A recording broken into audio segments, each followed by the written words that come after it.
Good evening to all pro wrestling fans of all shapes and sizes from all around the world. Welcome to another Pro Wrestling Talk video, live stream, actually, brought to you by Blitzball Champ Gaming. I'm your host, Blitzball Champ Jason Ingram, of course, rocking my newest t-shirt. Shout out to Yota Tsuji, who of course won last year's New Japan Cup. The man with the $1 million smile. So had to rock my newest shirt for tonight's live stream. So got a lot to talk about. Got a whole lot to talk about tonight. It is, well now currently at the start of this is Tuesday, September 23rd of 2025. Hope everybody has had a good start off to the week. Mine was a little rocky, just a little bit rocky, but you know, I'm hanging in there. You know, I'm doing a little bit better. You know, just little by little, just taking it one day at a time. I mean, that's all we can do, right? We can only take it one day at a time. But I do hope everybody is doing well and off to a good start to the week. But yeah, got quite a lot to talk about for this video, or for this live stream. Gonna talk a little bit about just, you know, the recent comments on, you know, that was from Gail Kim on deathmatch wrestling, and also about Riho as well, and just really give my thoughts on that. Going to review Sendai Girls' big show in Sendai. I got a chance to watch that earlier, and I wanted to give my review on that. And got a couple of previews as well. Going to preview NXT's No Mercy 2025. That's this weekend. Miyuki Takase's 8th anniversary show, which I believe is called Infinite Heat, will be happening this weekend as well. Looking forward to previewing that. And then I'm also going to preview New Japan Pro Wrestling's Destruction in Kobe. That's this weekend as well. And I'm also, while I'm still on Sendai Girls, go over the confirmed participants for the Jaja Uma Junior Tournament. So, definitely got a lot to dive into. El Juggalo, welcome to the stream. Whoop whoop. Wanted to say this real quick regarding Matt Cardona's appearance on NXT tonight. Even though he got a big surprise, I'm surprised people didn't mention him getting embarrassed by a Too Tough Tony. Like, no joke, Matt Cardona got beat by a juggler. Dang.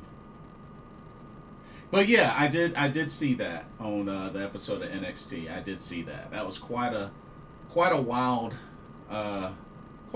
ending to that main event. Crazy Drunk, welcome to the stream. What's going on? Hope you're doing well. But yeah, I did see that. That was pretty wild. It was pretty wild. But yeah, got quite a lot to talk about. So let's go ahead and dive in. Let's dive into this. So El Juggalo says, "Oh, and your thoughts on JCW?" I don't really have a lot, to be honest with you. The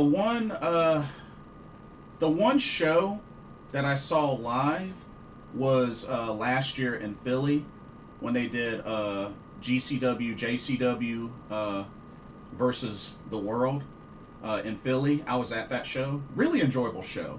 But that's really the closest that I've seen of JCW. So that's all I can really say. Crazy Drunk says, not much. Just saw you live and playing VF right now, actually. Oh, that's what's up.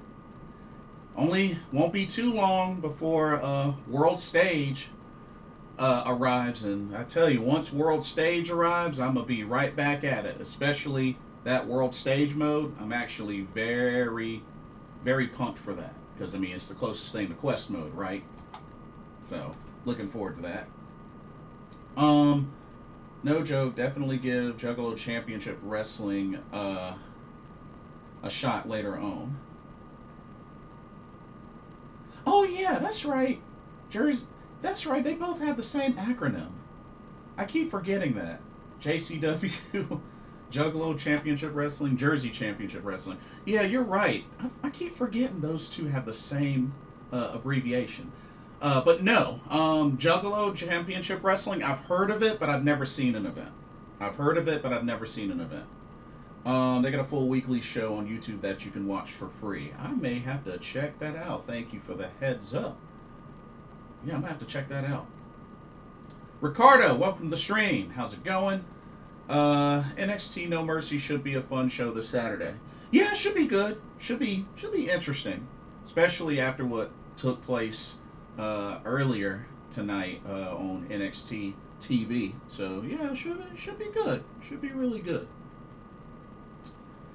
But, okay. Those of y'all that have known me for a long time, y'all know I am a fan of Gail Kim. She's my all-time favorite female wrestler. Y'all know this. This is nothing new. I know today she was trending. And not in a good way. Not in a good way. Oh, actually, before I get to that,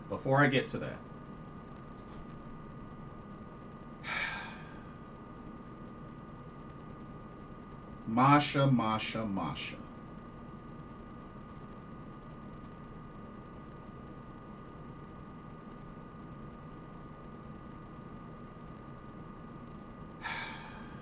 How disappointing.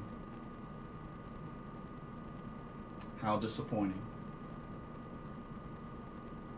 Really, really disappointing.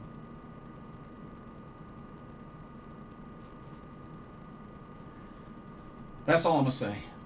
Recommend starting with episode 1 of JCW Lunacy if you want to binge through it so you're updated. Gotcha. Cool deal. Duly noted. Okay, so back to Gail Kim. She was trending today and not in a great way. Made comments about deathmatch wrestling. I believe it was in response to a clip from a deathmatch. It is apparent that she doesn't seem to be a fan of deathmatch wrestling. I guess she doesn't consider it legit or actual real pro wrestling or whatnot. To be honest, I mean, I know me personally, I can deal with a death match here or there, but I can't say that, you know, I'm an advocate for deathmatch wrestling. I mean, don't get me wrong. I've been to a GCW show. I've been to a few GCW shows, like 3. Heck, I've even been to a Big Japan show in Japan, and those were nothing but death matches. And I mean, they're unique. They're a different tune from the norm. And that's how I look at them.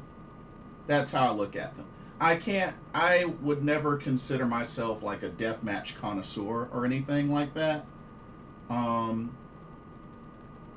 I mean, I understand that there are promotions where, you know, death matches are common. I mean, GCW, Big Japan, I mean, the old school ECW, things like that. But I mean, I can't say that I have like a list of memorable death matches or anything like that. But like I said, if there's like one on the card or whatnot, I mean, it's cool, it's fine, you know. But I can't say that I've ever really been an advocate for deathmatch wrestling. I mean, you know, there are times where it can get pretty extreme. It can get pretty brutal. I know they're not for everybody. I know some may be squeamish, and I can understand that. But I don't know. I just really feel like, I don't know, the way folks were kind of coming at Gail about deathmatch wrestling and just like her thoughts on that, I thought was a little too much. Because I mean, it's not for everybody. It's not for everybody, and you know, there are definitely times where there are some spots that are extremely ridiculous. I mean, you got spots as far as to the point of lighting somebody on fire, going through glass, the fluorescent light tubes. Like, it's a variety of things. And, you know, like I said, it's not for everybody. It's not everybody's thing. And that's understandable. That's definitely understandable. Like I said, and speaking for myself, I'm okay with, you know, a death match here or there. Or even, you know, a show where there's, you know, mainly death matches. I mean, oh, Prominence. I've even been to a Prominence show. So, I mean, I get it. I get that some of these promotions have a strong theme that emphasizes death matches. And that just may be a thing that Gail's not into. I mean, it's not really the type of match that she has really done much, you know, during her career, if any. You know, as long as I've been following her, you know, I've never seen her do a death match. You know, maybe a hardcore, but like, you know, there's a noticeable difference. There's a noticeable difference. But like I said, it is what it is. It is what it is. That's, I don't know, that's really all I have to say about that specifically. Now, in regards to this next part that she's really been getting the most flack for, and, you know, this is leading into pretty much my main message overall with this. Okay, the second part has to deal with Riho. She, you know, doesn't see Riho as believable. She admits she only saw one match of hers on AEW, and apparently it was a particular match where the cameraman got a shot of her, you know, of her booty in a frilly dress, or just in her wrestling gear, which, you know, kind of resembles a dress. I get it. Now, while I don't agree with the take, I don't agree with her take. I stand strongly by that. I don't agree with her take on Riho. The way a lot of people are coming at her is a little too much. It's a little too much. And this leads to my main point. So, two things. Number one, in regards to Riho, like, one thing that just really annoys the mess out of me. And I was even talking about this when I did my most recent Carolina Panthers stream. But there is way too much emphasis on size. Way too much emphasis on size. Because here's my thing. I know there are a lot of fans out there, you know, especially those that don't particularly like Riho. You know, they look at her, what do they say? She looks like a little girl. Despite the fact that she is almost 30 years old. Despite the fact that she's been wrestling since she was 9 years old, despite the fact that she's been trained by a legend in Emi Sakura. Here's my thing. The whole thing with size, you know, her going up against a lot of other wrestlers bigger than her, it doesn't look believable. But let me remind folks, if you've been watching pro wrestling long enough, you know, whether it's a year or more, you should know and understand by now, with as many matches that have happened that resemble a David versus Goliath type of scenario, where it's one much smaller wrestler taking on a much bigger wrestler, or at least one that's bigger in either height or weight. We've seen that a lot, and we know it. We know we've seen that a lot. If you've been watching pro wrestling for years, this should not be a surprise to you. It shouldn't be a surprise to you. It's happened a lot. The smaller guy versus the giant. It's happened a lot by now. This is nothing new. Not only that, we're going at this so hard into the T, despite the fact that we already know that it's scripted. We already know that it's fake. It's scripted. So why people are really emphasizing this particular detail, it's kind of weird to me. It's kind of weird to me, you know?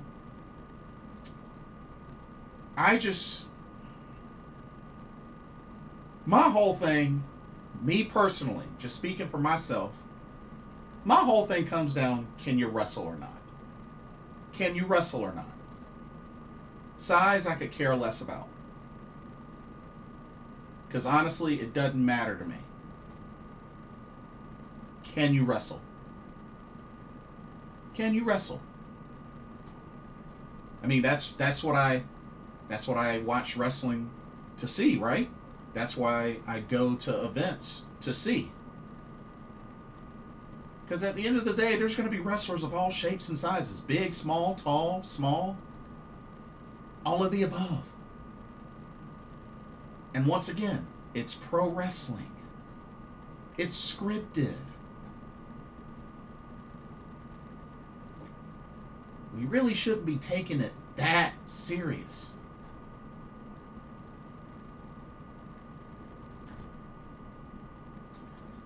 So, I mean, you know, like I said, when it comes to Gail's comments, you know, no, I don't agree. Especially considering this is coming from somebody who's been in a David versus Goliath situation. You take, for instance, her rivalry with Awesome Kong. Sure, Gail Kim might not have been the same exact size as Riho, but it's clear as day that Awesome Kong was at least 2 to 3 times Gail's size. So it just kind of surprises me, being that she's been in that scenario multiple times in her career. I would have thought that she would have been a little bit more understanding, especially being somebody that, you know, claims to be a pretty big advocate on Asian wrestling or Asian wrestlers.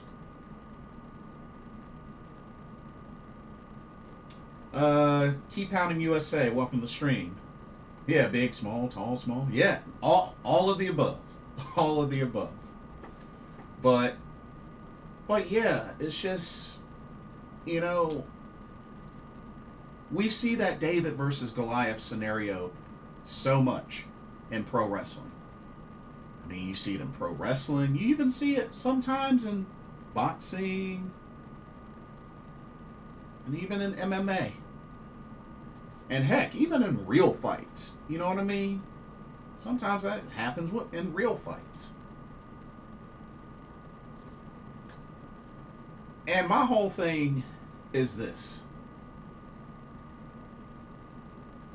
Because, like I said, even going back to, just with the recent Carolina Panther stream, preview stream, like earlier this week, it's like there's a lot, some fans like to put a lot of emphasis on size, and it's just like, I mean, dang, are we going to talk about, can they do what they do, or are we going to talk about size, like who is big or tall enough to get on the ride at the amusement park? It's just, it's kind of ridiculous. It's ridiculous. But, and when you look at it, Riho is not the only small wrestler. Mizuki, Io Sky, Alexa Bliss. Like, here you go. Oh, I just totally triggered my Amazon queue. Just ignore that. But like Little Miss Bliss. There's so many different ones. Rey Mysterio. And there's been tons of times where he's gone up against opponents twice his size, if not more.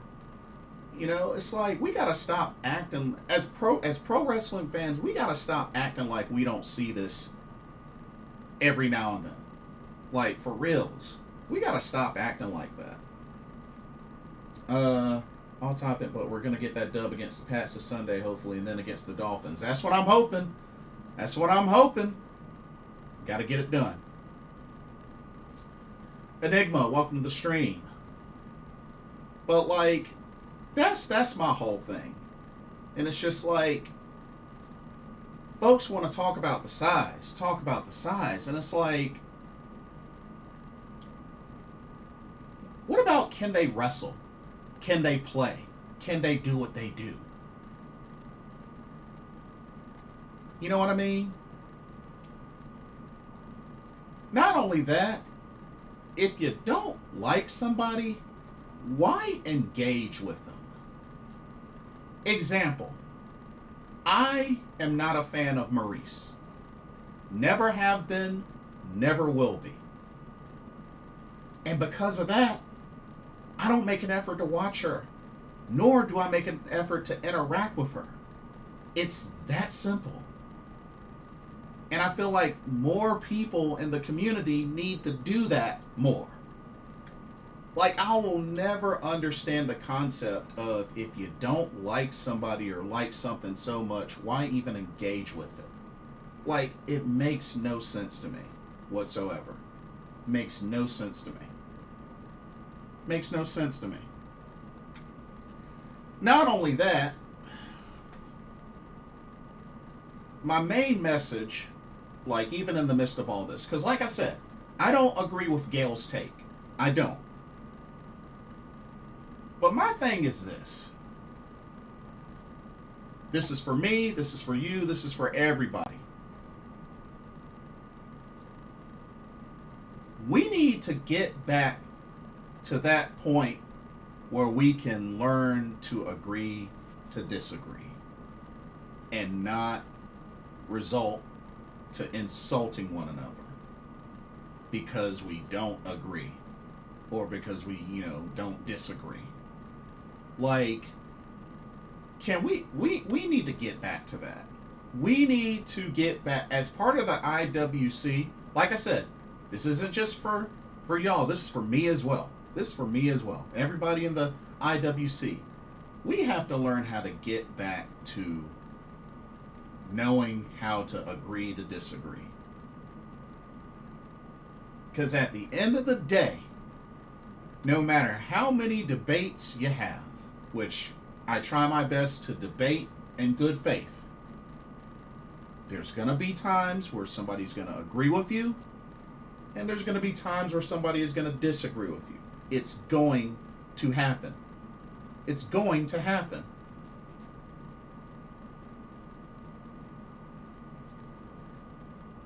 Can we not learn how to agree to disagree? And like I said, this is for me too, because I always I can't say that I've always consistently done that. This is for me too. But it's like, dang. Like, it's at the point where it's like you can't get away with saying that you disagree with a point or don't like a particular something or wrestler or whatnot, and you get insulted for it. I mean, it's already hard enough for Joshi fans to like what they like and enjoy talking about Joshi wrestling without being, told that they're a you-know-what. It's just, it's sad. And just, it's reasons like this as to why tribalism exists and it will never die.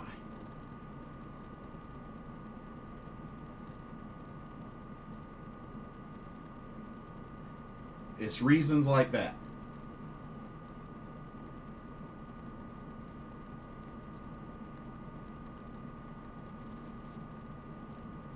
So that's the main point that I want to make in regards to the whole situation with Gail Kim's opinions and whatnot. Because even though I don't agree with the take she made on Riho and whatnot, did it really have to come to the point where a barrage of hate had to come at her? Like, seriously. Because like I said before, there are going to be times where something's going to be said or a point that you're going to make, somebody's going to disagree with. It's going to happen. As a whole, we have to do better about handling that. Debate in good faith. And if you can't do that, reach a point where you can agree to disagree.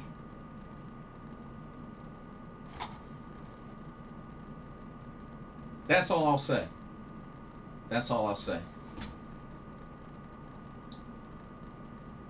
Let me catch up. Rey Mysterio is that dude. Yes, he is. I've met him too. Really cool guy. Earthside, welcome to the stream. Today, TNA invaded NXT and Ricky Saint strolled like it was nothing. Today, New Japan Hokkaido event will end with 2 junior titles. I think both junior heavyweight title and junior tag titles retain.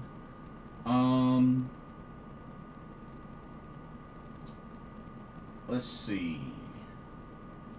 Nope, not gonna go there.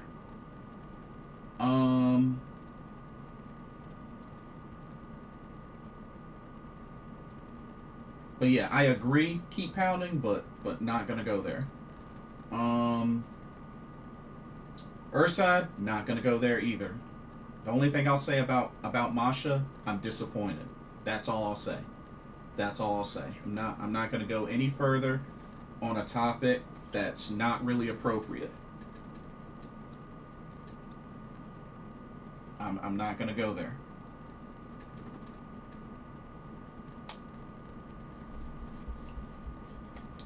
Okay, now that I got that all out of the way, it's okay. Just,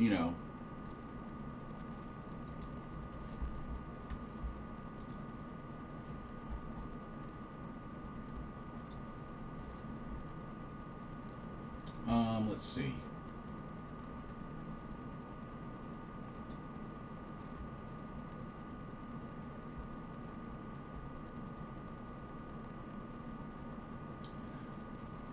Urshad, even if I don't say it, it's not like folks don't know what I'm talking about, dude. Like, seriously, it's not like folks don't know what I'm talking about.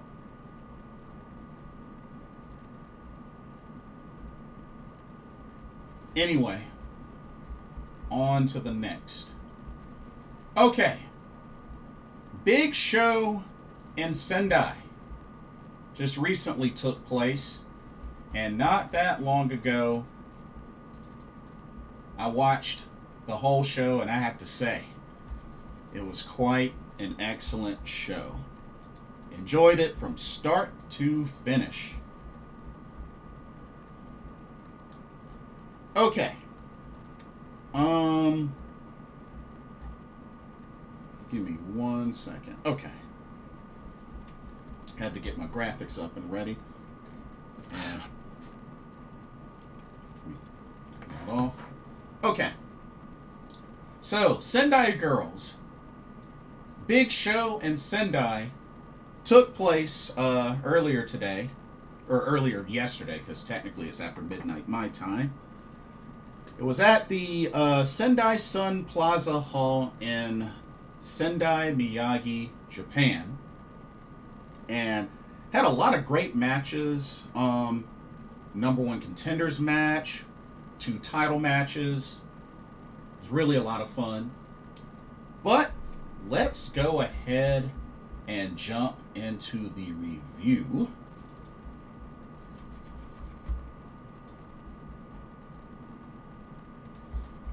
Alright, first up. Alrighty, we had ourselves a special tag team match where the winners would become the number 1 contenders to the Sendai Girls World Tag Team Championships, of course currently held by Team 200 kilograms. We had FWC, Fukuoka Double Crazy, that's Hazuki and Koguma, taking on Bob Momo Badana, made up of Yurika Oka and Momono. A very exciting match. Definitely back and forth between these two teams. And really, what a way to kick this show off. Kick this show off on a high note. Match was just under 12 minutes. Not quite 12 minutes. It was just under 12 minutes. But the action was great. I really loved how Bob Momo Banana had a moment where they were taunting FWC while they were outside of the ring. I thought that was pretty funny. But both these teams did awesome. The action was back and forth. Enjoyed the match from start to finish. But it would be a diving senton from Wild Heart Hazuki onto Yurika Oka. The pin, 1, 2, 3. And Fukuoka Double Crazy are your number 1 contenders to the Sendai Girls World Tag Team Championships. And of course, they kind of had to rub it in Bob Momo Banana's faces by putting on their banana and peach hats. Which, I mean, you know, they ended up shaking hands afterwards. I guess it was cool and all that. But, of course, they had to kind of rub it in, you know, putting on the fruit hats. But, great match. Great match overall. Like I said, Fukuoka Double Crazy is one of my favorite Joshi tag teams. Love the work in this first match. Okay. Let's go to our next match. We had our first championship match of the show. Alrighty. We had the Sendai Girls World Junior Championship on the line. As the champion, YUNA makes her very first defense against Rian of Empress Nexus Venus from Stardom. Pretty good match. Definitely a good starting defense for YUNA. Of course, you know, it took 3 tries for her to finally dethrone Aya Sakura to win the title. And I feel like this is a nice startup defense for YUNA. Match lasted about 9.5 minutes. Would have been nice if it went 10, but it's okay. You know, both ladies look great. And, you know, Rian has been very active. Very active, very busy. And, you know, it's good to see her get booked on other promotions and such. Which this isn't the first time she's been booked on Sendai Girls. So it's good to see her, you know, outside Stardom a little bit. You know what I mean? But, good, solid match. But YUNA, with a devastating missile drop kick off the top turnbuckle, just rocked Rian. She makes the pin afterwards. 1, 2, 3. And YUNA has her first successful defense of the Sendai Girls World Junior Championship. Good match. Defense number 1 in the books for YUNA. And, you know, can't wait to see who may challenge her next. But looking forward to it. Should be good. But yes, the reign of YUNA has truly begun. So good for her. Alrighty. Let's go to our next match.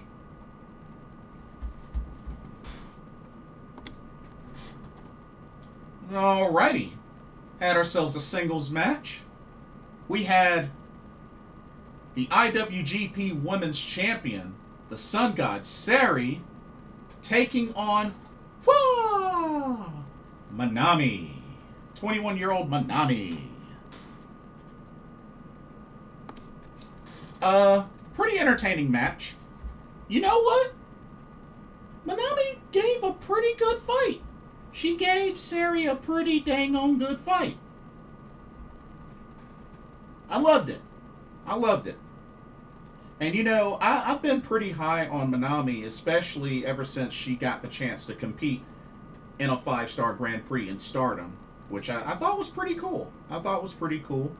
And you know, I've just been pretty high on her. Very charismatic.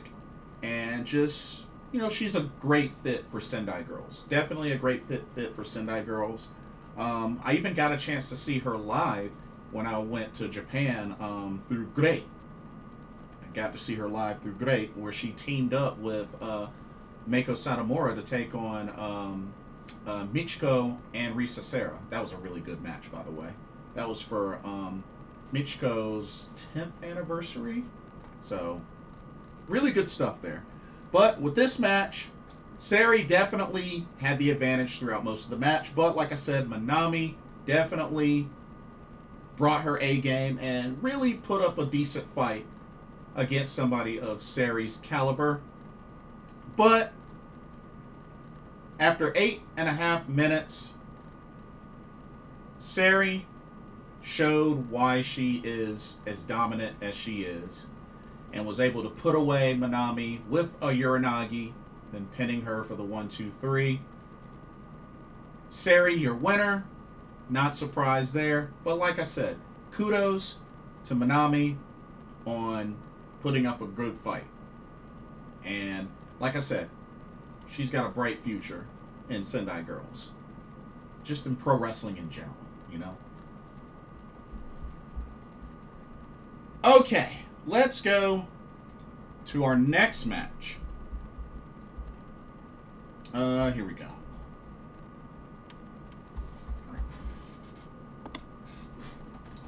All right.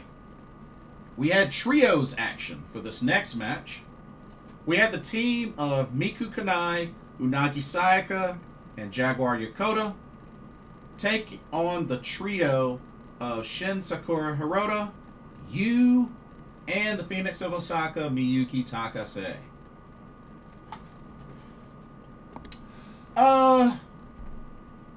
This match definitely felt more like a comedy match. And it was pretty short. It was only 6 minutes, 23 seconds. So, pretty short match. You know, Shin, Sakura, Hirota got her kancho attacks in. Of course, the two that she did on Jaguar Yokota and Unagi Sayaka were pretty funny. But, yeah, for the most part, comedy match. There was a lot of silliness in this match, which, you know, I can afford a good comedy match here or there. It was just pretty short. That's all. It was just pretty short.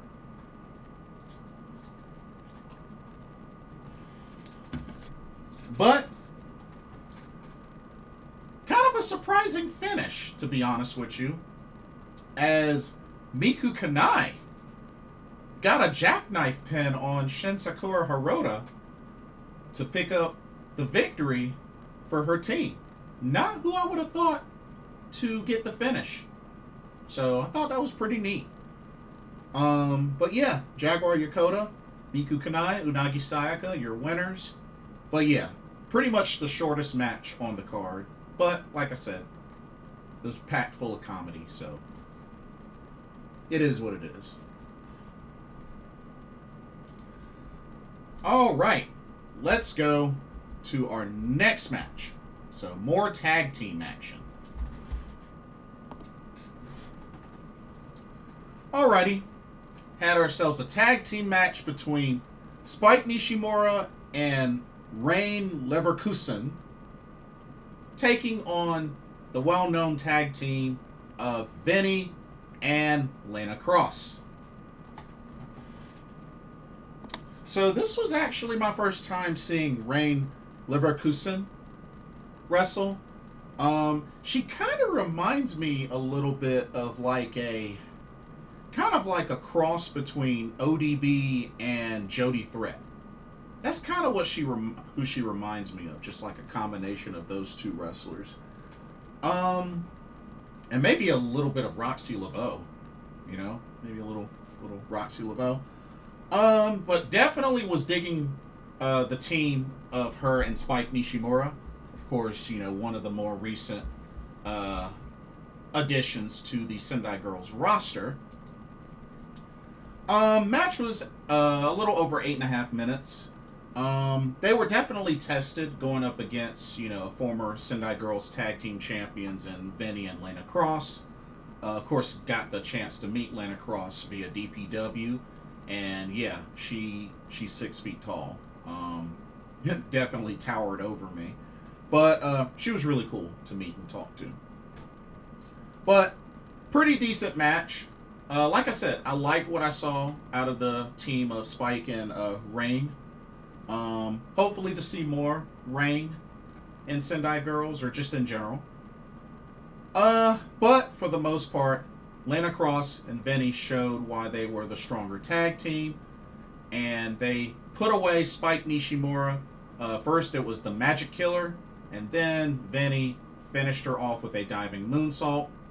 Pin, 1, 2, 3. VENY, Lena Cross, your winners. And a team to keep an eye on. I mean, after all, they're a team that's been constantly in the tag title picture, especially being former tag champs. So, statement victory for them, but not a surprising victory. All right. Let's go to our next match, and this match was a lot of fun. I mean, a whole lot of fun. Check it out. Alrighty. We had a Hardcore Rules tag team match. You had the team of Ryo Mizunami and Aja Kong taking on the Reiwa Ultima powers of the Hardcore Queen Dash Chisako and Lady Destroyer Hiroyo Matsumoto. I have to say, Sendai Girls has really been bringing it with their hardcore matches. Whether it's a singles match or a tag match, they've really been bringing it. And I even still think back to when Dash went up against Momo Watanabe and also against Hazuki.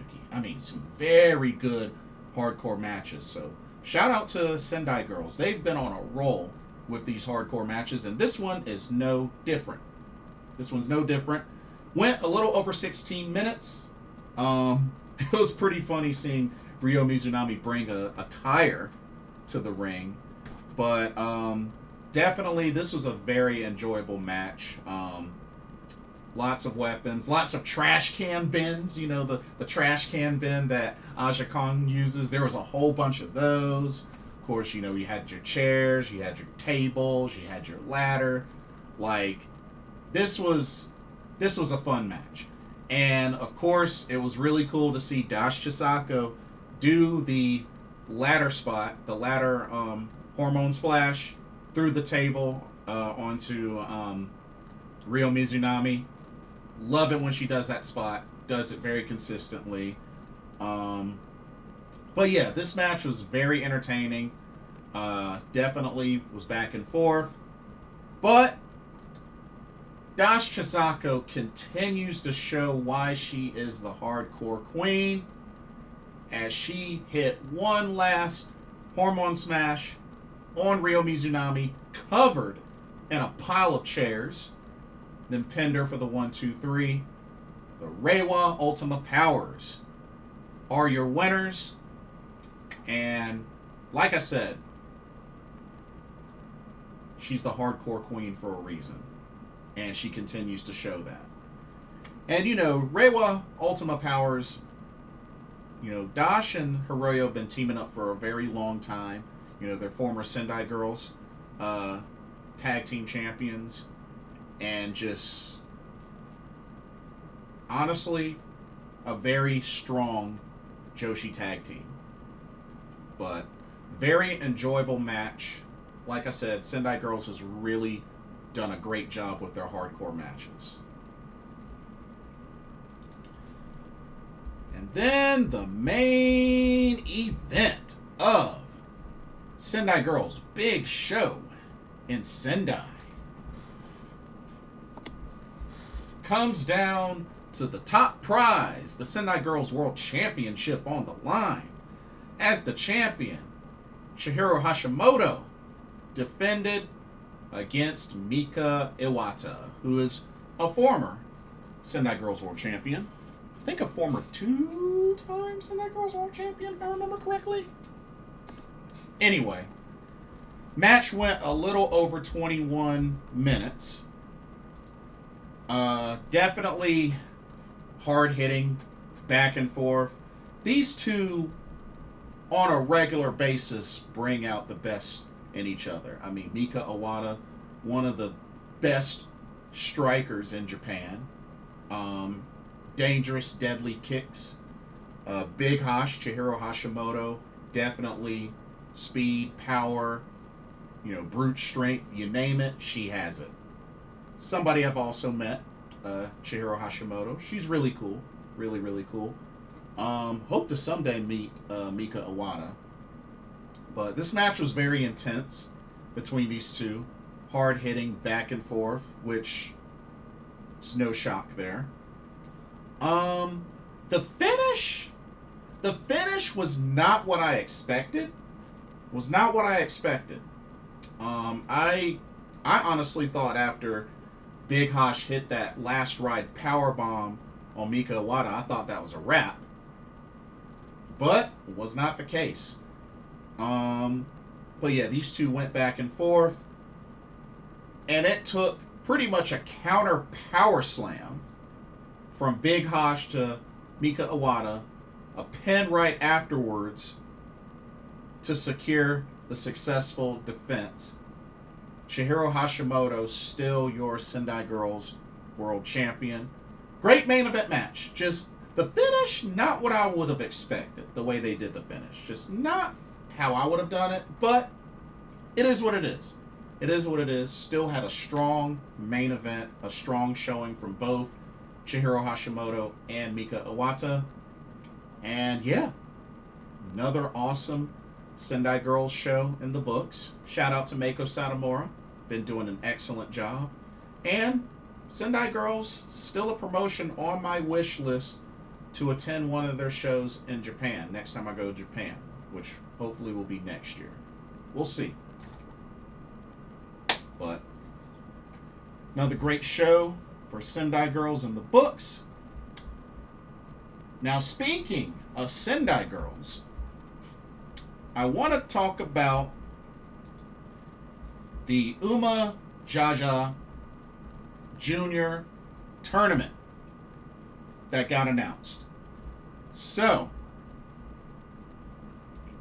first off, want to announce the competitors for this tournament. And I have to say, it's a very stacked tournament. We got 12 competitors for this tournament and a handful of different promotions represented. So, let's go right into it. Your Jaja Uma Junior tournament competitors for this year.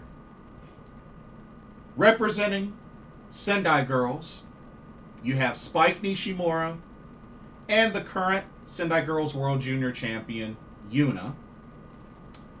Representing 2AW is Yuka Satsuki.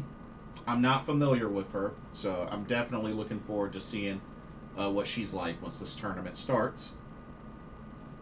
From Pro Wrestling Evolution, Soy, a name that I've seen before many times. From Seedling, you have Miria Kuga and Yuki Funa. Of course, Yuki Funa I got a chance to see at the Sendai Girls 10th anniversary show, which I thought she was pretty cool. Representing T-Hearts, Miku Kanae. Of course, a name that I'm familiar with, somebody that I've seen in person before. And, you know, Miku Kanae is a former International Ribbon Tag Team Champion with Kirari Wakana. Representing Marigold, the Black Diamond from Darkness Revolution, Rhea Seto. That's right, Rhea Seto's in this tournament. Representing World Wonder Ring Stardom, from Empress Nexus Venus, Rian, and the rookie Emma Maishima. And then finally, representing Marvelous, Sora Ayame, and my girl, Senka Akatsuki. That is your lineup for the Jaja Uma Junior Tournament. And that is quite a solid lineup. It's a very solid lineup. Now, let's get into the actual matchups, because they got the tournament bracket up. So, let's see what we have here. Here, I'm going to show the tournament bracket. Alright, here's the bracket. So, don't know exactly, all of what's translated, but thankfully, shout out to Peps at Peps Wrestling. It's got the exact names of the matchups. So, rounds 1 and 2 of this tournament will be on October 1st. So, rounds 1 and 2. And then it looks like the semifinals will be on October 17th. Or I guess maybe the rest of the tournament or whatnot. And then I have to see what's on this date, November 16th. I was thinking maybe that's the finals. I think maybe that's the finals. So, first 2 rounds on October 1st. Then the semis on the 17th, and then the finals on November 16th. Okay, matchups that we have. Let's see. We have... Okay, so it looks like... You know what? I'm going to figure this out. Google Translate. Here we go. Just bear with me 1 second. And all else fails, just bust out the Google Lens and translate. So starting off from the left side. So start off from the left side. We have Spike Nishimura versus Soy. And the winner will face Yuki Funa in the second round. So, Spike Nishimura versus Soy. And then, scroll down to the bottom, we have... Oh, here we go. We have Rian versus Yuka Satsuki. And then the winner will face Seedling's Miria Kuga in the second round. Alright. And then up here, Ooh, this ought to be good. So we got Rhea Seto versus Sora Ayame. And the winner will take on Sendai Girls World Junior Champion YUNA in the second round. And then we have Miku Kanae versus Emma Maishima. And the winner of that match will advance to the second round to face Senka Akatsuki. So, those are your matchups. I assume that the winner gets a shot at the Sendai Girls Junior Championship. And of course, I assume that if YUNA happens to win this tournament, she can pick her opponent. But who do I think has a good shot at winning this tournament? Well, I'll say this. Who do I want to win? I would love for Senka Akatsuki to win. I think that would be pretty cool. I would love to see Senka win. But, you know, seeing somebody like Rian or Rhea Seto or Miku Kanae or Miria Kuga, I'd be down for either of them to win. But my top pick is Senka Akatsuki to win this tournament and get a title shot. But it's very exciting. Very exciting. Looking forward to this tournament. And yeah, should be good. Should be really good. I remember back when Chi-Chi won. But yeah, should be good. All right. So let's see. Let's go to NXT No Mercy. Let's go ahead and do the preview for NXT No Mercy. Okay. NXT No Mercy takes place this Saturday, September 27th. Will be at the FTL War Memorial in Fort Lauderdale, Florida. We have 6 matches on the card. 6 matches on the card. 4 of them are championship matches. So let's go ahead. Let me get my graphics out. I don't have graphics for every match, but just for the main ones. But let's go ahead and let's jump right into it. First off, we have a singles match between Javon Evans and Josh Briggs.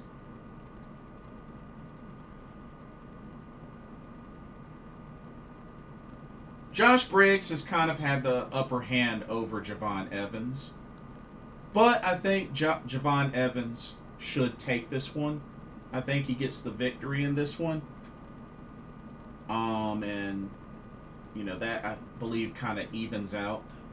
Really kind of evens out the rivalry. But I like the rivalry because I like both Josh Briggs and Javon Evans. I've met them both. I mean, I've known Josh Briggs since his time in Evolve. So I like them both. I definitely like them both. So, but I'm going Javon Evans for the victory. Logan James, welcome to the stream.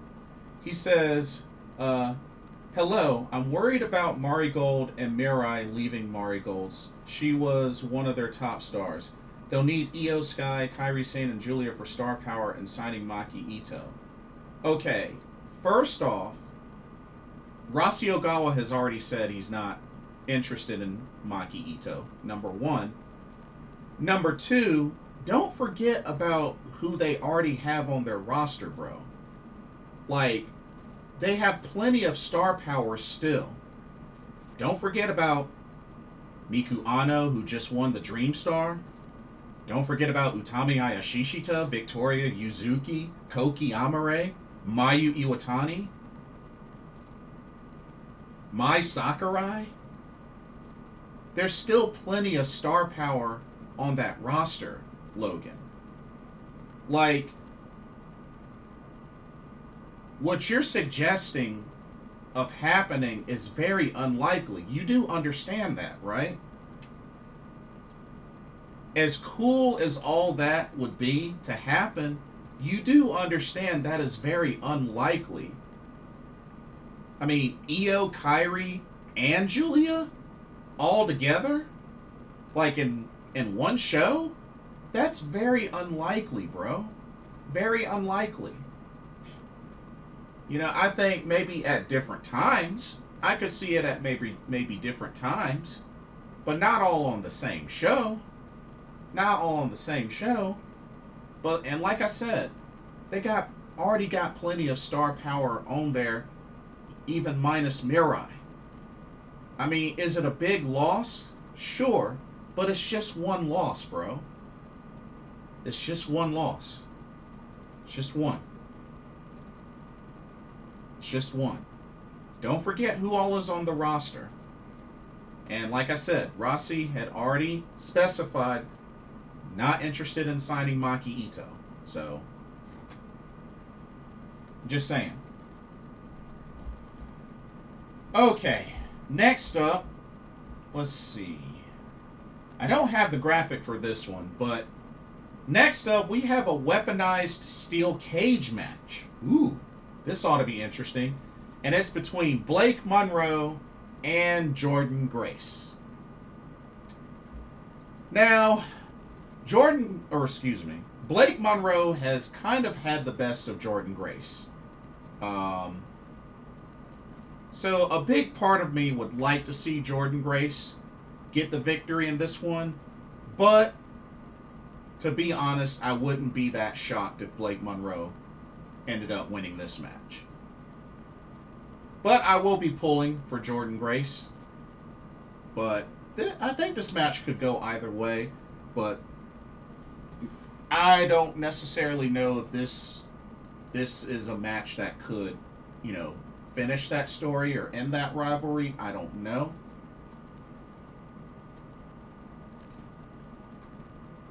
But we'll see. But hey, steel cage match. Steel cage, weaponized steel cage match. It'll be interesting to see the variety of weapons they have in said steel cage. But should be good. Should be good. Okay. Now this next match I do have the graphic for. So, let's check it out. Alrighty, we have ourselves the NXT North American Championship on the line. As the champion, Ethan Page will defend against Tavion Heights. Of course, the most recent thing that happened was Tavion Heights came in during the segment with Ethan Page disguised as El Hijo de Dr. Wagner. Almost said Vikingo. Made Ethan Page tap out to an ankle lock, then revealed himself as Tavion Heights. And here we have this title match for No Mercy. I think Tavion will make a good effort, but I am predicting Ethan Page will retain the NXT North American Championship. But hopefully we get a good match between the two. I mean, I know Tavion Heights has been quite busy. I know he was in last year's N1 Victory tournament in Pro Wrestling Noah. So it's good to see him get utilized more. You know, you got to continue to build up these other stars and get them more established. So I like what they're doing here. All right. Let's go to this next match. I don't have the graphic for this one, but we have the WWE Women's Speed Championship on the line as Sol Ruka, the champion, will defend against Lainey Reed. So Lainey Reed was able to defeat Fabi Apache and Candice LeRae to make it to the finals to get this opportunity at the Women's Speed Championship. I can't say it's a title that I consistently follow. I mean, Speed recently got dissolved on Wednesdays and now has been absorbed as part of NXT. To be honest, I don't see Sol Ruka losing. So, I'm going to say Sol Ruka retains the Women's Speed Championship. I can't say that it's a match that I'm excited for, just given what the Speed rules entail. But it'll be a quick match. So, it is what it is. But I'm going with Sol Ruka to retain. All right. Let's go to this next match. Now, this next match I'm actually looking forward to. Check it out. Alrighty. We have the the NXT Women's Championship on the line. As the champion, JC Jane will defend against Lola Vice. Really love the build-up that they've been doing with this. And to be honest, I know JC Jane's going to have Fatal Influence by her side, even though recently Jasmine Nix just got taken out. But I am going for Lola Vice to finally accomplish this. I'm picking Lola Vice to become the new NXT Women's Champion. I think she definitely deserves a run with this title. I really haven't been a fan of JC Jane's reign, but we'll see what happens. But I'll be rooting for Lola Vice to become the new NXT Women's Champion. All right, and what I assume will be the main event of NXT No Mercy 2025. We have the NXT Championship. As the champion, Obafemi will defend against Ricky Saints. To be honest, I got a feeling that this match is going to get disrupted and invaded by TNA wrestlers again. Kind of like how the closing to NXT was today. But overall, should be a back and forth match. And Ricky Saints will put up a great fight. But I do believe Obafemi will still walk away with the NXT Championship. Like I said, I don't see Obafemi losing this title until maybe the end of this year. That's just my honest thoughts. But I don't think he loses the title until the end of this year. But we'll just have to see who they decide to build up to be the one to do that. We shall see. But that is your No Mercy card. It's alright. It's alright. You know, I mean, we got 6 matches, got a handful of championship matches. I mean, I think it'll still be an alright show. I still think it'll be an alright show. Okay. Let's move on to Miyuki Takase, the Phoenix of Osaka, is hosting and producing her 8th anniversary show called Infinite Heat. Infinite Heat. This show will take place, it looks like it's going to take place, wait, where the heck is it? I just had it up. Oh, it'll take place at the Osaka 176 box in Osaka, Japan. And we got ourselves 5 matches, and I have to say, these 5 matches look pretty stacked. They look pretty stacked. So let's take a look at these 5 matches, shall we? So here we go. Let's get started. First match.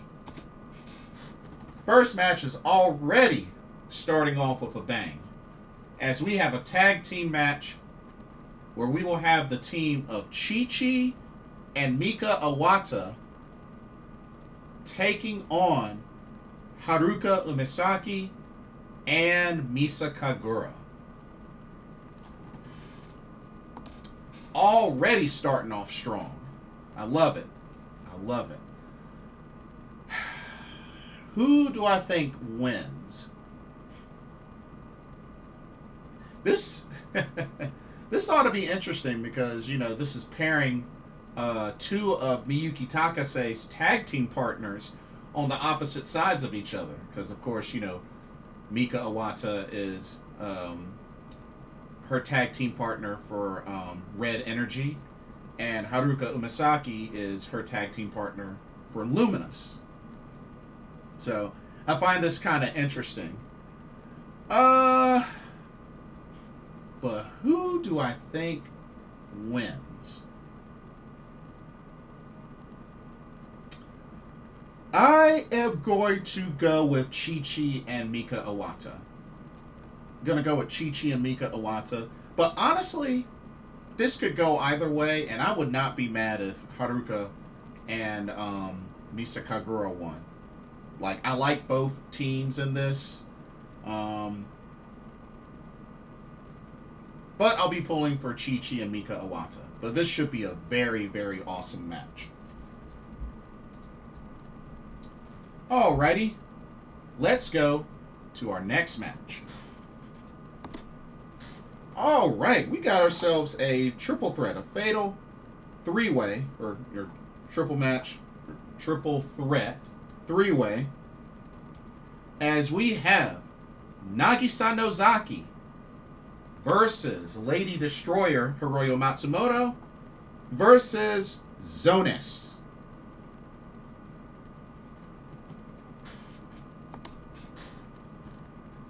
A very solid matchup we have here.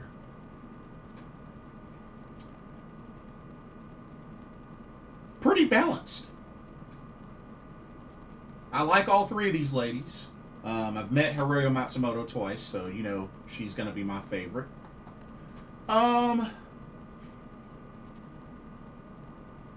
Honestly, either of these 3 ladies could win, but I'm going to go with Hiroyo Matsumoto to pick up the victory in this one. This should be good. This should be really good. I think it'll be hard-hitting as well, but got to go Hiroyo Matsumoto to pick up the victory. Alrighty. Let's go to this next match. And, whoo-hoo! This next match is loaded.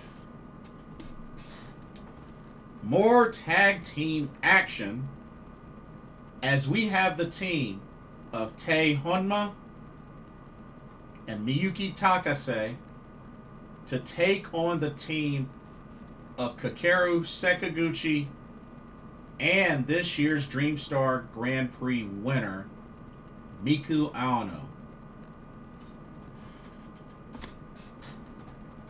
Whew.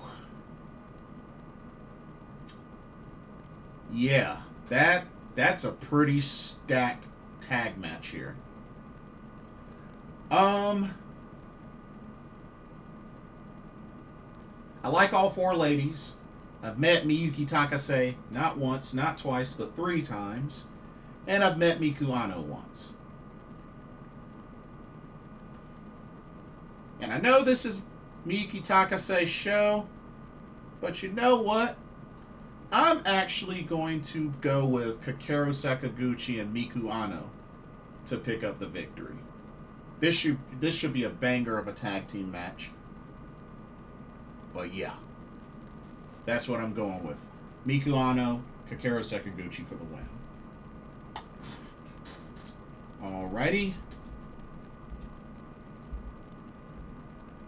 Now it's about to get even crazier. Check this next one out.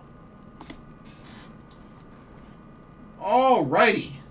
We got ourselves a tag team match between the team of Ranmaru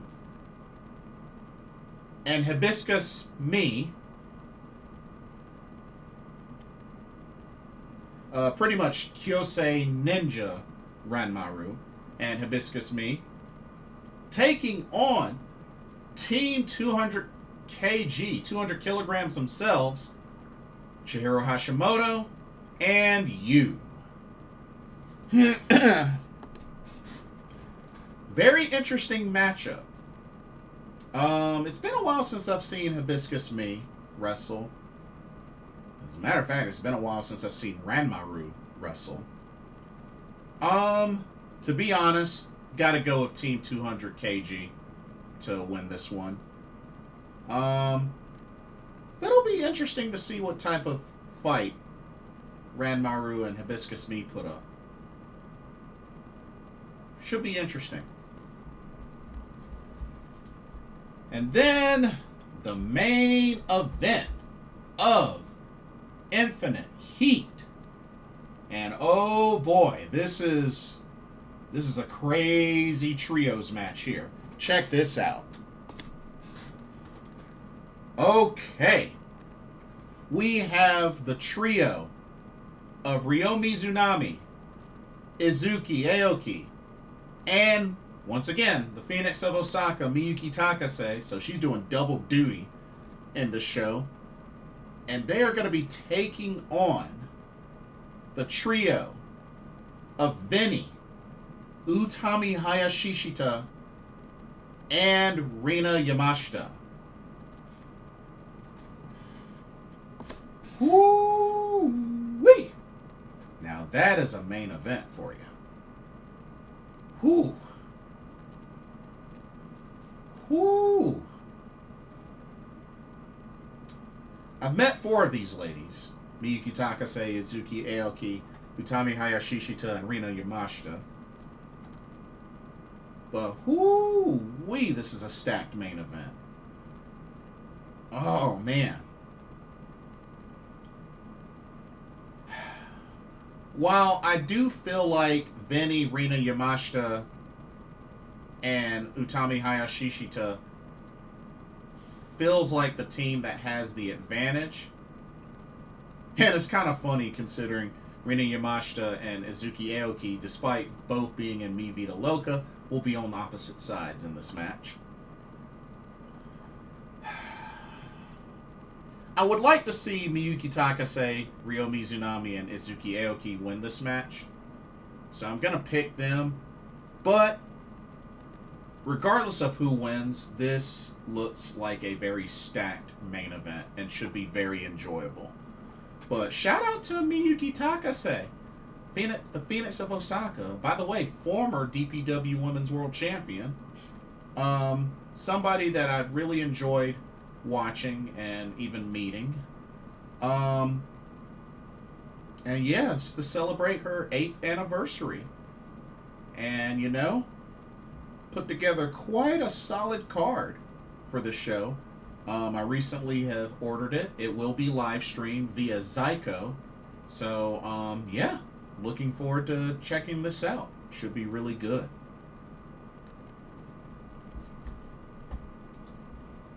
Okay. And then, lastly, got one more show that I want to preview. And it's a New Japan Pro Wrestling show.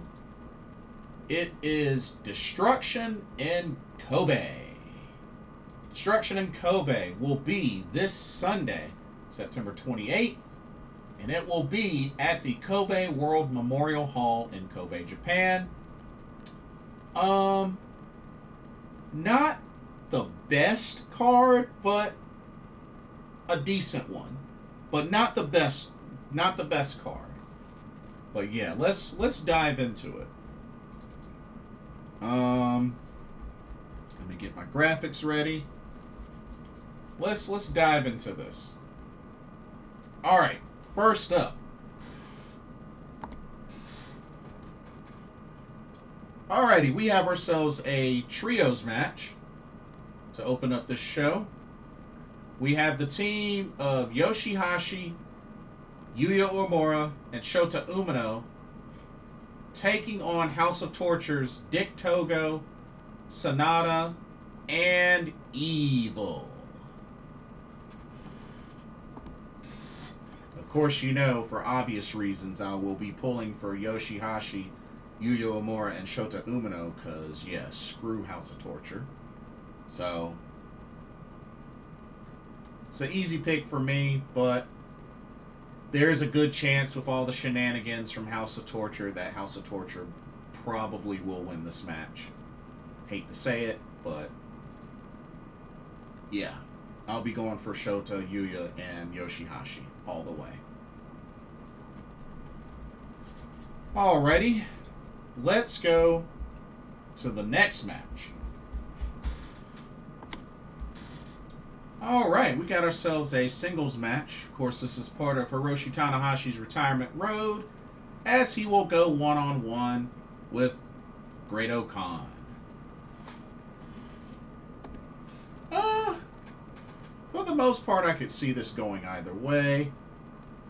Should be good. But I am going to say the Mr. Ace President, Hiroshi Tanahashi, picks up the victory in this one. But I won't be mad if Great-O-Khan wins. I like both. But I'm going with the Ace to pick up the victory in this match. Should be good, though. Should be good. All right. Let's go to the next match. All right, we're going to have our first championship on the line. The Never Openweight Championship, as the champion Boltin Oleg will defend against Don Fale.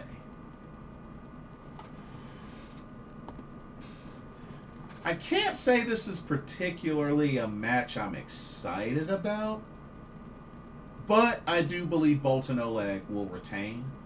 I think he should have this title for a good while. But I can't say it's a matchup that I'm excited for. You know, I'm not really crazy about Don Fale. I like Boltin Oleg. Don't get me wrong. I like Boltin Oleg, but not really crazy about Don Fale. But I'm going Boltin Oleg to retain the Never Openweight Championship. Alrighty. Let's go to our next match. Now, this should be a very intriguing match. Alrighty. We have the IWGP Tag Team Championships on the line. As the champions, the combo of Tomohiro Ishii and Taichi will defend against Youngblood of Yudo Ice and Oscar.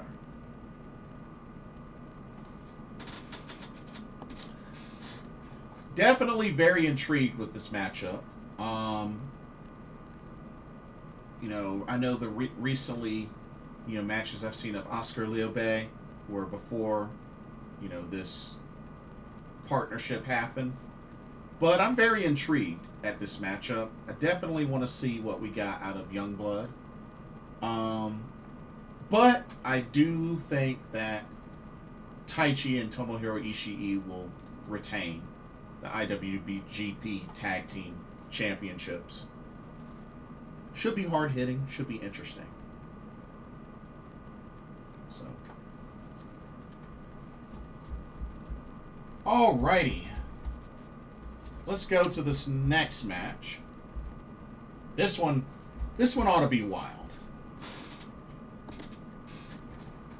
Alrighty. We have a special singles match, as we have the Ticking Time Bomb, who is the current GHC Junior Heavyweight Champion, and Hiromu Takahashi, taking on Bone Soldier Taiji Ishimori. Oh, man. These two are very familiar with each other. And this should be a very exciting match.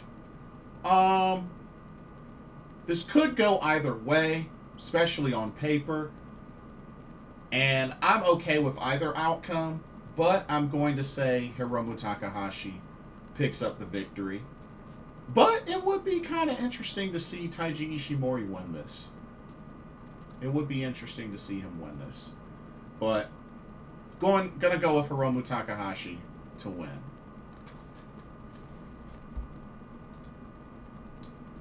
All right, let's go to this next matchup.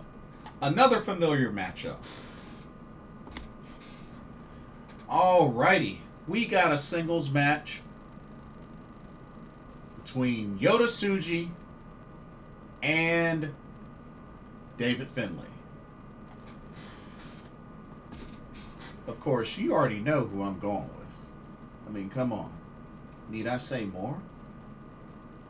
Need I say more? I already know who I'm going with. Gene Blast. Yota Tsuji. Man with $1 million smile. That's all I got. Nothing more I need to say.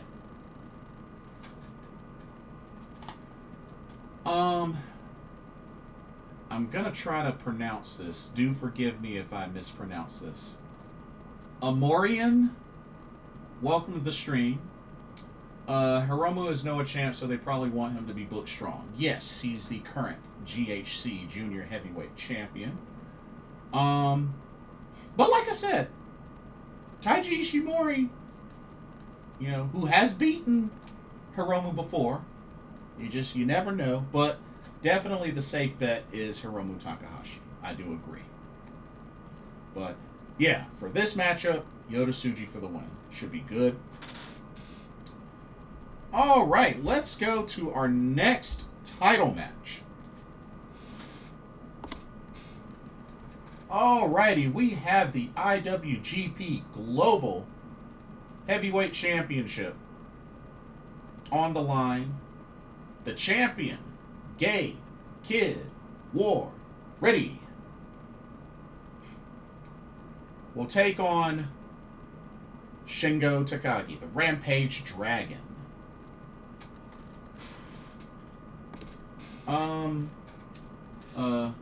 Amorian says, so Yota wins and faces Takeshita at the Dome. Honestly,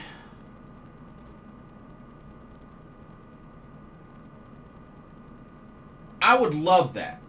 I would love that to happen. But here's the thing.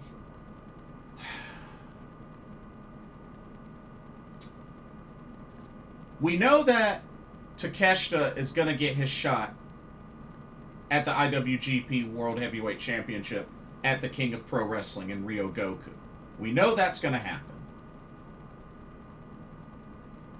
And I do believe he will go into Wrestle Kingdom 20 as IWGP World Heavyweight Champion. My thing is, while I'm not against Yota Tsuji getting this title shot at Wrestle Kingdom, I would really rather him get the shot at Wrestle Kingdom if he's going to get booked to win. You know what I mean? Just like how he won the Global Championship. I would love that to be a similar scenario for him to win the big prize. And honestly, if not at the Dome, I would go with him winning the G1 next year. I would go with him winning the G1 next year. Okay, Shingo and Gabe Kidd. Over in this series, Shingo has gotten the best of Gabe Kidd, but I got a good feeling that Gabe Kidd will most likely retain the IWGP Global Heavyweight Championship. But hey, I would not be mad if Shingo dethroned him. I love Shingo. I've been following Shingo since Dragon Gate, so wouldn't be against either outcome. Amorian says, so let Shota lose again. to be honest with you, I just don't think Shota Umino is main event material yet.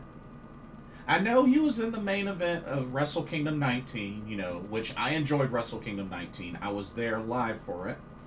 But I'm not convinced that Shota Umino is ready, nor is he ready to be that top champion. I just don't see it yet. I really don't. Great guy. I'll give him that. I just don't think Shota Umino is ready for that big of a spotlight and to be able to carry forward in a big way to be their top champion. I can't see it. I can't see it yet. I hope he gets to that point. I would love for him to get to that point. I just don't think he's there. I really don't think he's there.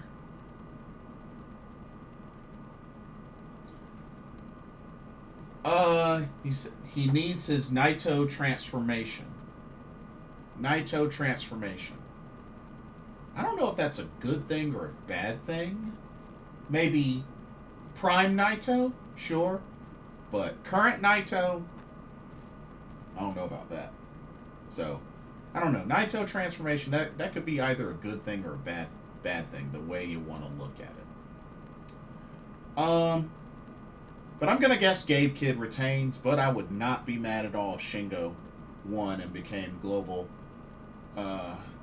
heavyweight champion for the first time in his career.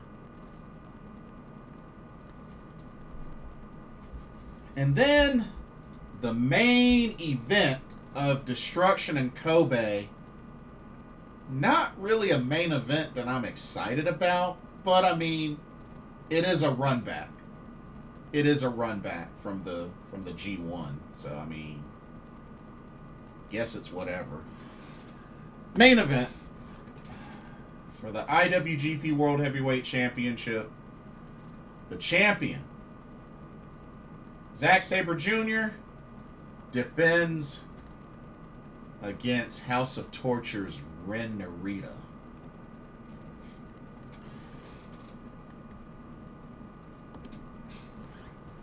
Well,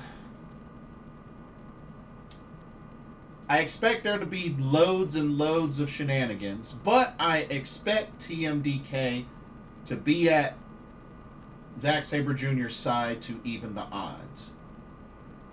And therefore, I think that'll be enough for Zack Sabre Jr. to retain the IWGP World Heavyweight Championship. Because, let's keep it real, despite all the potential shenanigans, Ren Narita ain't dethroning no Zack Sabre Jr. That just ain't gonna happen. A very underwhelming main event. If I can keep it real, a very underwhelming main event. I hate to say it, but it is what it is. It's just very underwhelming. But I plan on watching and reviewing it. So, like I said, got a pretty loaded weekend to look forward to for pro wrestling. And also kind of looking at New Japan's schedule. I know they got Battle Line Hokkaido in a little while, because right now it's technically the 24th. Destruction in Kobe this Sunday, the 28th. And then they got the Road to the King of Pro Wrestling. That'll go strong. Amorian says, I have trust that Zack Sabre Jr. can drag Narita to a good match. Oh, yeah. Yeah, I believe so, too. Just, at one point, I really liked Ren Narita. I just don't like House of Torture. I cannot stand House of Torture. But yeah, you got the Road to King of Pro Wrestling. Taiji Ishimori has his show on October 7th. Now, the King of Pro Wrestling will be at Of course, at Ryogoku Sumo Hall, beautiful venue. October 13th. And then afterwards, we got the Super Junior Tag League to look forward to, which I'm very curious to see when they will. I think, if I remember correctly, I think it might have been mentioned that they were going to announce the Super Junior Tag League teams at Destruction in Kobe. So, we'll see. We'll see. And then I know they got Tanahashi Final Homecoming on November 2nd. New Japan Road in Anyo on November 8th. And then you got the World Tag League. That starts in November 20th. So, you know, got a nice little gap after the Super Junior Tag League. Which a part of me would have loved if they had ran both tournaments at the same time like they did that one year a while back. But it's all good. It's all good. And of course, Wrestle Kingdom 20, January 4th of next year. I do kind of find it a little surprising, which, you know, I wanted to mention this. It's been a while. It's been a good while since we've had a New Japan Strong event. Y'all notice that? We haven't had one since Resurgence, and that was in May of this year. So, I don't know what's going on with that. Haven't had another New Japan Strong event since Resurgence. Been hearing rumors that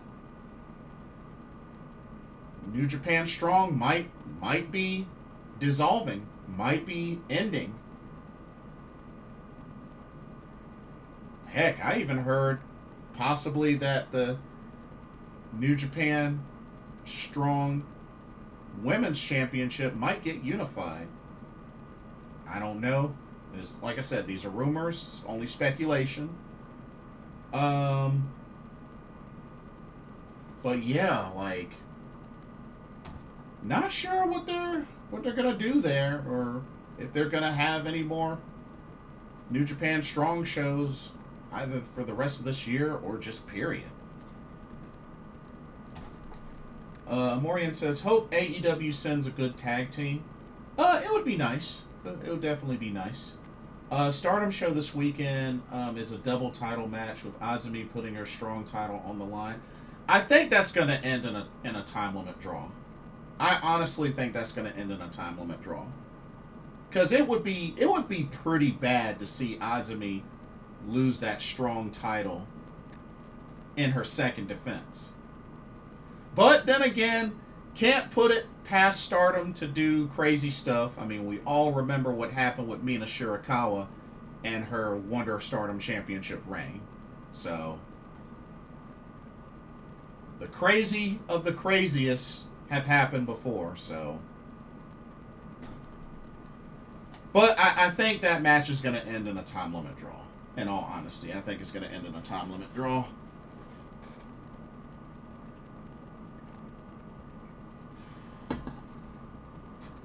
But, yeah, crazier things have happened. But, yeah, that's the New Japan schedule so far. And I know with AEW, they got a lot of events coming up. Wednesday, Tony Khan has another big announcement. As far as what I think the big announcement could be, I'm thinking it's either going to be the revealing of AEW Women's Tag Team Championships, like supposedly a rumor suggests, or it could be they reveal the details of the Continental Classic, and maybe they do a men and a women's Continental Classic. I don't know. But those are really the two possible ideas that I had in mind of what Tony Khan's announcement could be tomorrow. But guess we'll have to see. The announcements in the past tend to be either big or just kind of meh, small. John Elite, welcome to the stream. Could it potentially be a new title? I think it could possibly be women's tag titles. I know that's been a rumor that's kind of circulated around. So I think that's a possibility. Or it could be Continental Classic details. But Amorian says, would like a tag version of the Continental Classic. Like for both men and women? You mean? That would be interesting. That would be really interesting.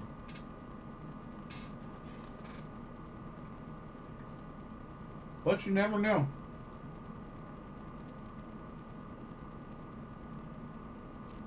You never know. Those are interesting ideas, though. I'll give you that.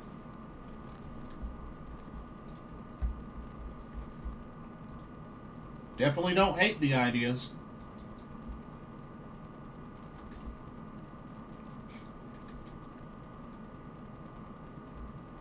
But you know... Oh! Of course. Another thing I want to talk about. So... Shuri recently returned to Stardom and has also announced that she will be back in action as early as this weekend at the Korakuen Hall show. And she has her focus set right back on recapturing the IWGP Women's Championship. So, well, I guess there goes that time off for Shuri. And I guess the many excursions over, because she had the one match at All In Texas. That's it. I mean,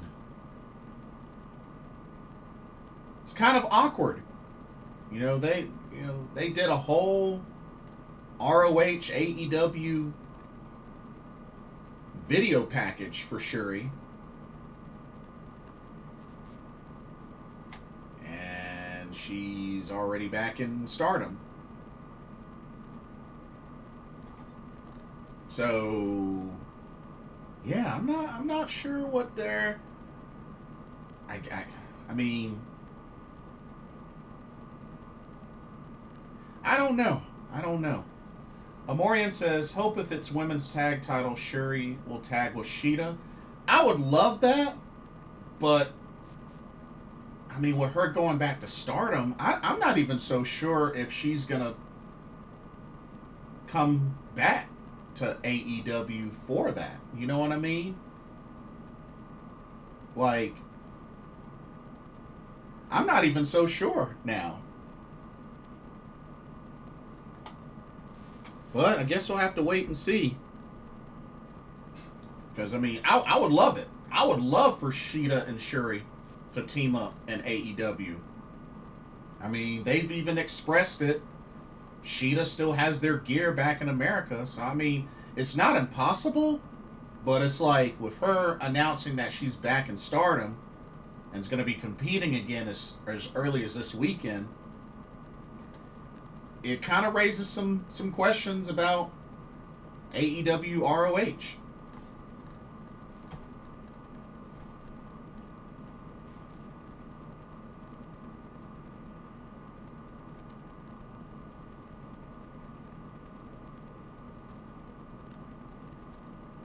And the crazy thing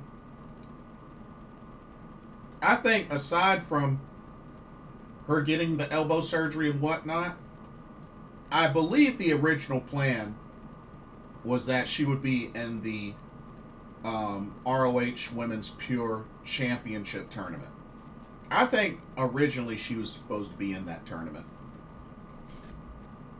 Because, I mean, it would make the most sense for her to be in that tournament.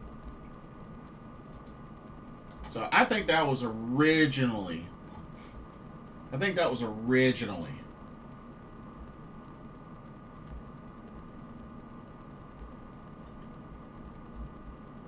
But, I mean, hey. Guess we'll have to see. Amorian says maybe they do the Sareee and Shuri rematch at Wrestle Dream. That would be... I'd be surprised if Tony Khan would even consider pulling that off. I'd be very shocked if he was able to pull that off.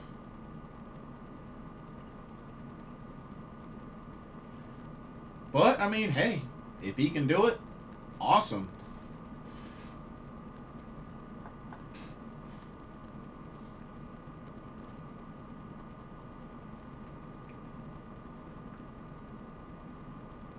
But in all honesty, Amorian,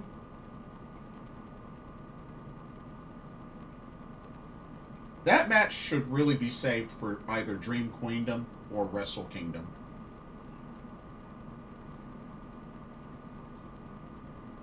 That match should really be saved for Dream Queendom or Wrestle Kingdom.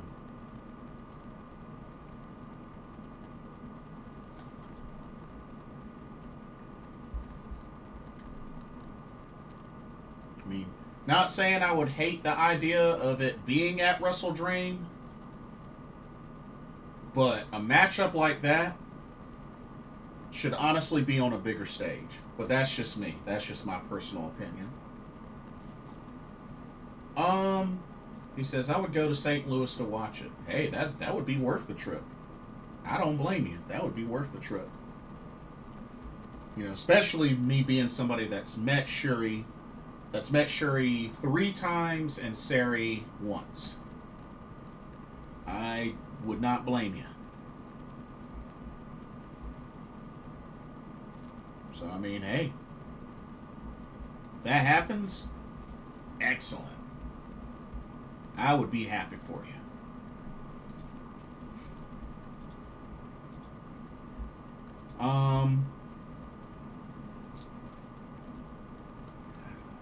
Although I do think it is odd that next month they're doing 3 New Blood shows in Stardom. But hopefully they'll be good shows. Hopefully they'll be really good shows.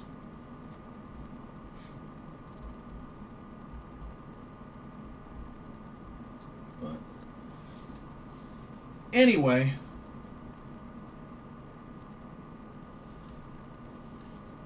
that's pretty much all that I have.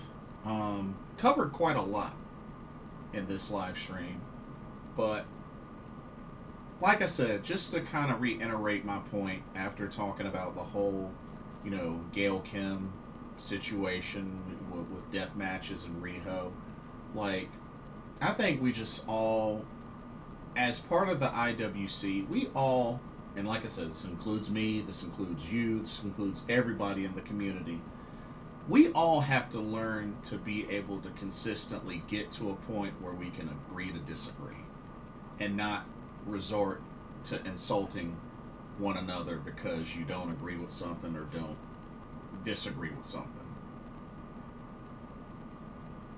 We got to get to that point that we learn to agree to disagree. Because here's the thing. Tribalism is still a thing. And honestly, it won't die until we fix it. And it's our fault as to why tribalism still exists in the IWC. Let's just keep it real. The reason why it still exists is because of us. as pro wrestling fans. And until we get to that realization, and until we govern ourselves in a better way towards each other, then that's going to continue to be a thing.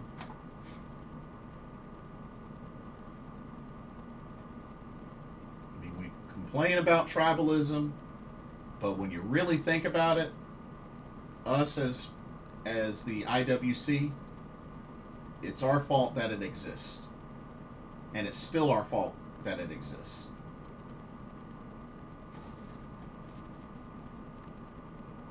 When are we going to do something about it?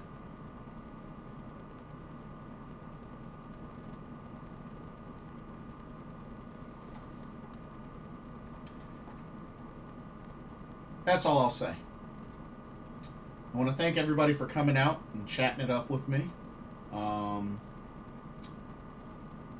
For those that are catching the archive of this, let me know what y'all's thoughts were. Let me know your thoughts on Gail Kim's comments about death matches